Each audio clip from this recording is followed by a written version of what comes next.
The Story of Ruby Bridges by Robert Coles, illustrated by George Ford. The Story of Ruby Bridges.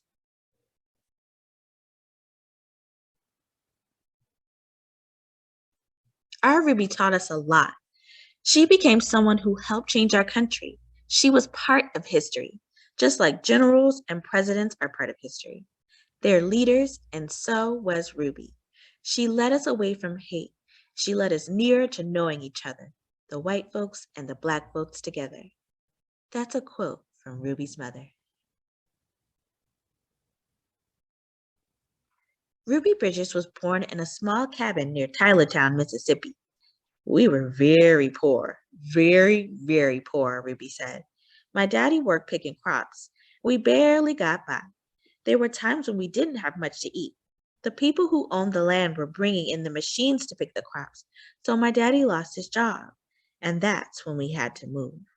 I remember us leaving. I was 4, I think.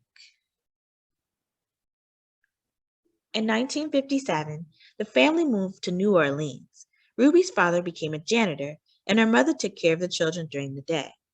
After they were tucked into bed, Ruby's mother went to work scrubbing floors in the bank. Every Sunday, the family went to church. We wanted our children to be near God's Spirit, Ruby's mother said. We wanted them to start feeling close to Him from the very start. At that time, Black children and white children went to separate schools in New Orleans. The Black children were not able to receive the same education as white children. It wasn't fair, and it was against the nation's law. In 1960, a judge ordered 4 Black girls to go to 2 white elementary schools. 3 of the girls were sent to McDonough 19, but 6-year-old Ruby Bridges was sent to the 1st grade in William Frantz Elementary School. Ruby's parents were proud that their daughter had been chosen to take part in such an important event in American history. They went to church. We sat there and prayed to God, Ruby's mother said. We prayed that we all be strong and we'd have courage and we'd get through any trouble.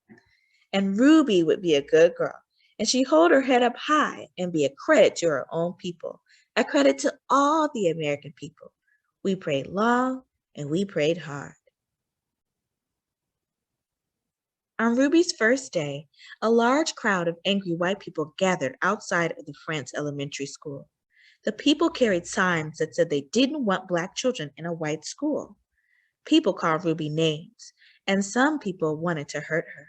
The city and the state police did not help Ruby. The President of the United States ordered federal marshals to walk with Ruby into the school building. The marshals carried guns. Every day for weeks that turned into months, Ruby experienced this kind of school day. She walked to the Frantz Elementary School surrounded by marshals, wearing a clean dress and a bow in her hair and carrying her lunch pail. Ruby walked slowly for the first few blocks. As Ruby approached the school, she saw a crowd of people marching up and down the street. Men and women shouted at her. They pushed towards her. The marshals kept them from getting to Ruby, and they threatened to arrest them. Ruby would hurry through the crowd and not say a word. The white people in the neighborhood would not send their children to school. When Ruby got inside the building, she was all alone except for her teacher, Miss Henry. There were no other children to keep Ruby company, no other children to play with or learn with or to eat lunch with. But every day, Ruby went into the classroom with a big smile on her face, ready to get down to the business of learning. She was polite and she worked well at her desk, Mrs. Henry explained. She enjoyed her time there. She didn't seem nervous or anxious or irritable or scared. She seemed normal and relaxed. She was just like any child I've ever taught. So Ruby began learning how to read and write in an empty classroom in an empty building. Sometimes I'd look at her and wonder how she did it, said Miss Henry.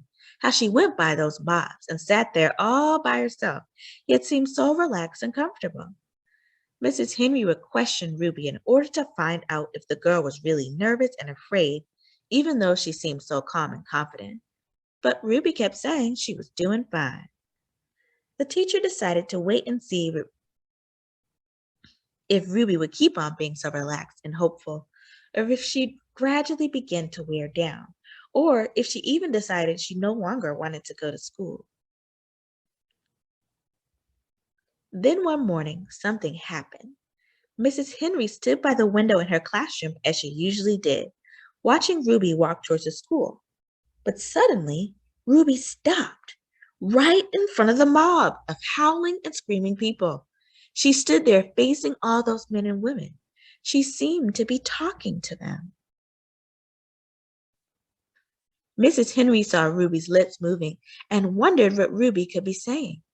The crowd seemed ready to kill her. The marshals were frightened. They tried to persuade Ruby to keep moving along. They tried to hurry her into the school, but Ruby wouldn't budge. Then Ruby stopped talking and walked into the school. When she went into the classroom, Mrs. Henry asked her what had happened.